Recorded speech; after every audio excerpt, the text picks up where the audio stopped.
Hello and welcome to this lesson where we will be talking about the key centers or the 2/5s, mainly the 2/5, but they're commonly known as the 2/5-1s. But what we're actually working on is that 2/5. Okay, so in Ladybird there are 1, 2, 3, 4 main key centers. Okay, so that is 4 sets of a 2 and a 5. Some of them resolve to the 1, and some of them don't. They move straight to a brand new key center. Okay, so I have taken the etude. From the etude that I've taken, I've created a new sheet for you with all those 2/5-1 phrases on. Like I say, some of them resolve to the 1, some of them don't. Okay, so if I just play through them now. So my first one is the G minor 7 to the C7. Okay, so next one, C minor 7 to F7 to B flat major 7. So that is a 2/5-1.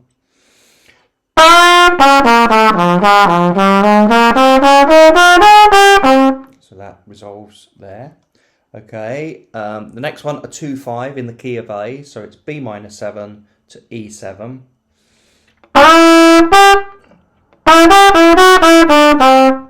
Yes, and then the last one in the sequence is E minor 7 to A7, resolving to the D major 7, which is actually the home key.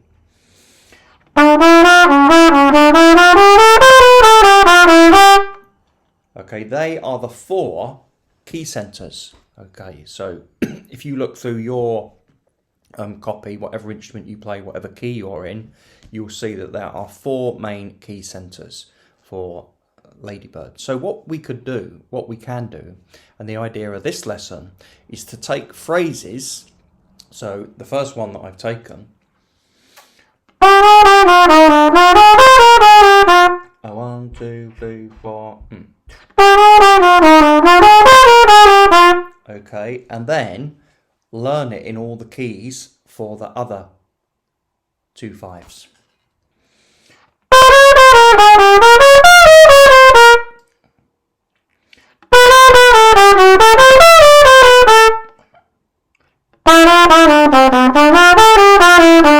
Okay, so you need to get really fluent with that, so you know it properly in all the keys, and this really helps expand your jazz vocabulary. Okay, because you've got, especially if you understand, because of the previous lessons, what we're doing, we've got an approach note, as I would say, to the 3rd, and then just 3 approach notes to the 3rd of the C7.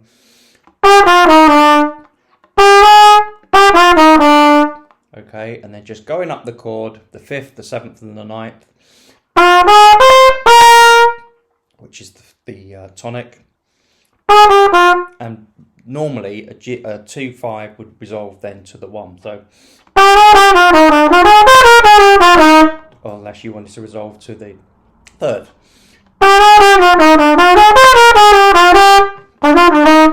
Okay, so by practicing that one phrase in all those keys, you're giving yourself more chance of hearing something to play. Now I know we are copying a lick, and I've said it so many times with Clark Terry, where you've got to copy it first, imitate, assimilate, innovate. So for many of us, we are at that imitate, so we are copying this lick, but then by taking it into the other keys, you are then assimilating. Okay, so what I would suggest you do is learn it really, really well in one key, and then try to learn it in the other 3 keys by not reading it. Okay, when I first started, I can remember my first jazz lesson, everything was given to me just in the key of C, D minor 7, G7 to C.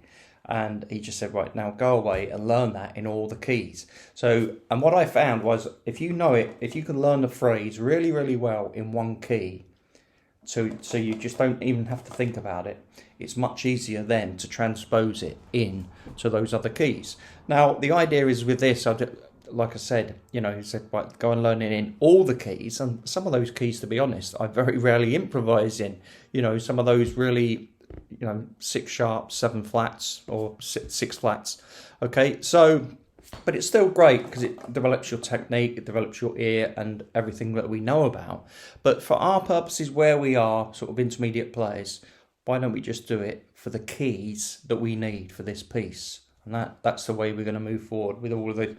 And, gradually we'll move to other keys, other tunes, other key centers. So you'll develop a very good jazz vocabulary using different techniques. Okay, so let's listen now to the etude that uses that phrase. Okay, and I'll put the music above it in B flat, okay, in the key of B flat. But you can quite clearly see, I'm just use the top, the number 1 exercise there. Okay, so let's have a listen to that now.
Okay, so that was one phrase that I used. Now, of course, you don't have to use that phrase. I've used that phrase and I've written it out if you need the extra support. But if you're a slightly more advanced player and you have your own phrases that you can insert, learn, say if you're an alto player and you've got some cool Paul Desmond phrases, or Art Pepper, or whoever your favourite player is, use them if you want to, or you can use the ones that I provided. Okay, and the same goes for this next phrase. So in phrase 2, I've not used the next one in order. I've used one slightly further down, one that appealed more to me, which is this one.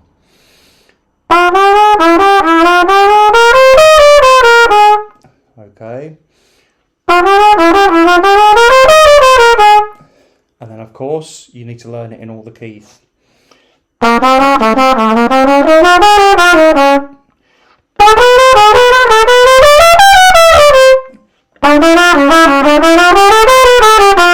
Okay, and that needs to be really fluent in all the keys, okay, or as fluent as you can get it.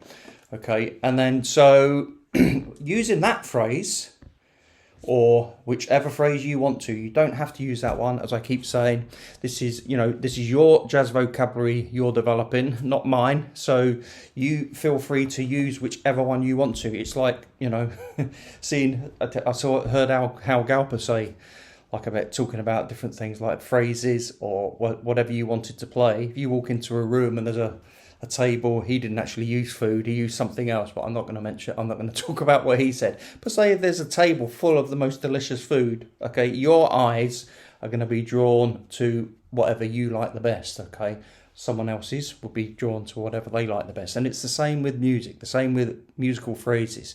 So, like I said, if you've got a Charlie Parker lick, Clifford Brown, Blue Mitchell, whoever, J.J. Johnson, Joe Pass guitar, use one of their licks if you want to, or use the ones that I provided, or Chet Baker, anyone. Okay, so just for this purpose, phrase 2 is that one that I've just played you. Okay, so then the idea is, without playing anything else, you only insert that phrase at the right time, okay, when that chord comes up, okay? So, and this will really help you. So I've heard a lot of people in the past say about getting lost, and they get lost, they don't know where they are. Now this will really help you, because you have to know exactly where you are in the tune to insert the right phrase in the right key at the right time. So at first, I'm sure you're going to need the chord changes to tell you which 2/5 you're on, okay? But the more you do it, and don't expect it to happen in a week, maybe not a month, but the more you do these exercises, the more familiar you'll become. It's just that repetition, repetition, repetition. That's the only way to do it, okay? It's not going to come freely. It's just, you know, it will come quicker to other people. Some people develop depending on your musical experiences, your musical education, okay? But if you can just practice that, only playing that one lick at that right time, okay? So let's have a listen to me playing this lick in all the keys over Ladybird. Here we go.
Okay, so hopefully you are now at the point where you have fluently learnt 2 phrases, 2-5-1, 2-5 phrases. Okay, remember you can also use, if you were a part of the membership when we did Autumn Leaves, we did a section on 2-5-1 there.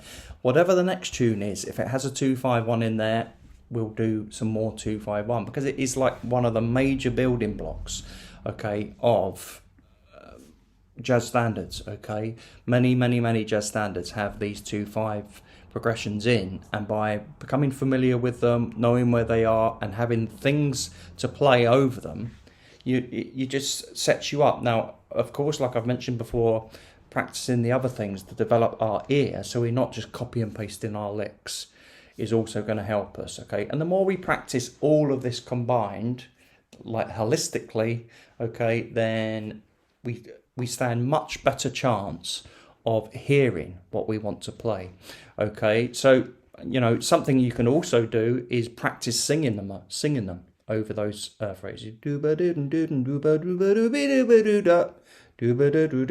you can sing whatever phrase you're learning over Ladybird and insert that in the right place and sing it in the right place, that's really going to help develop and internalize whatever it is you're trying to learn.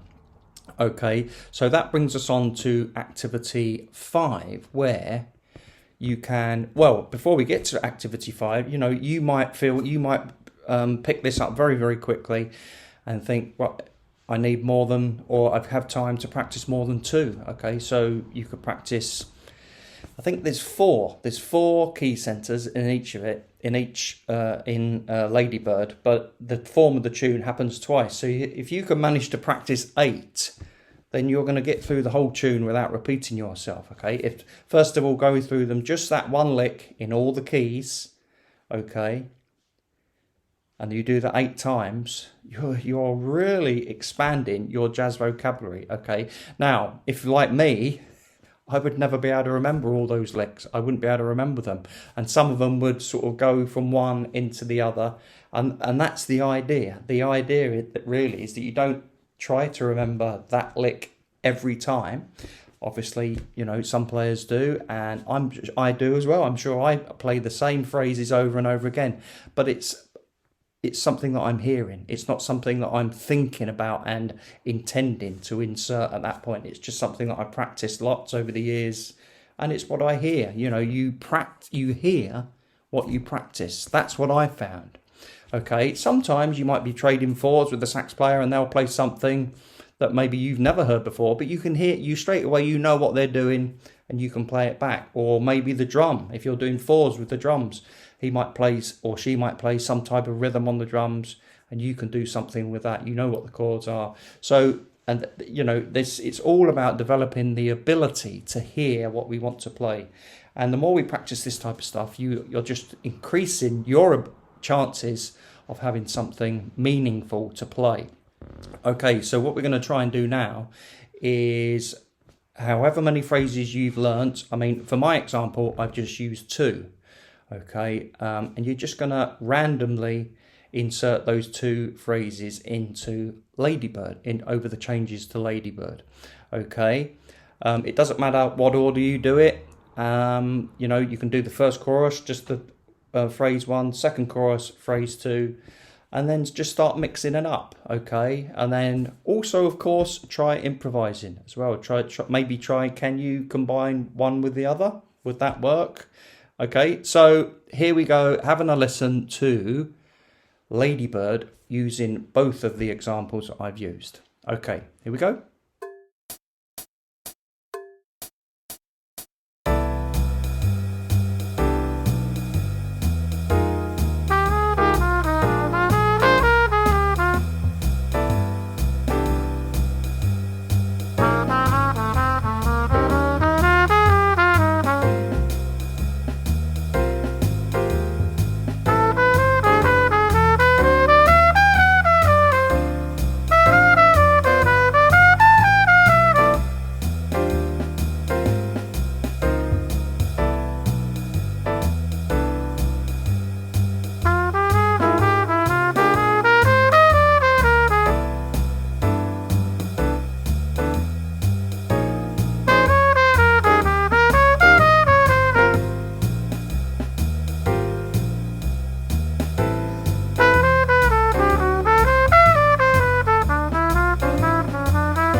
So just to finish off with a little bit of theory, okay, so if we take any key center, so let's just take C major, because C major is a nice easy key, there's no sharps, there's no flats. Let's take the scale.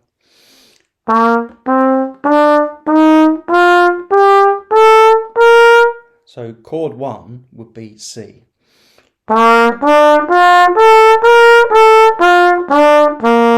it's always the 1, the 3, the 5 and the 7. Okay, so now chord 2 in the key of C, the 1, the 3, the 5, the 7.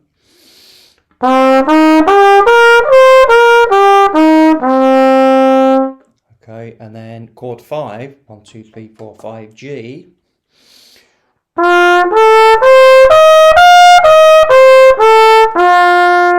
So if I go from chord 2 to chord 5 to chord 1,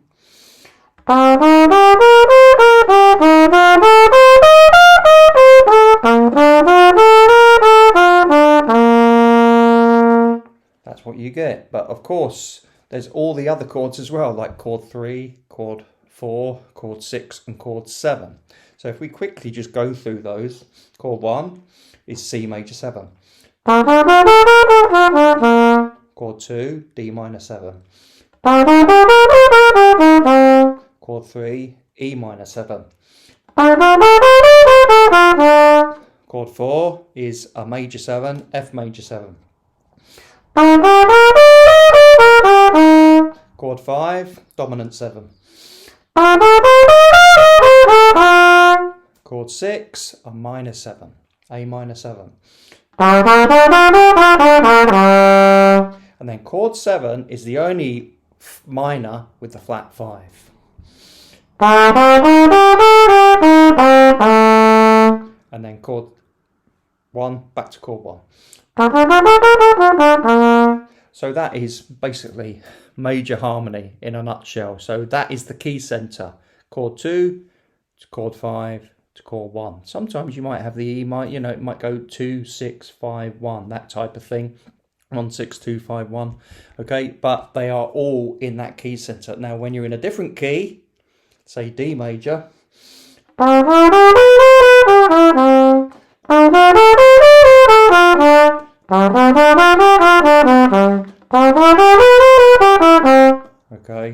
that's why we need to learn to play in different keys.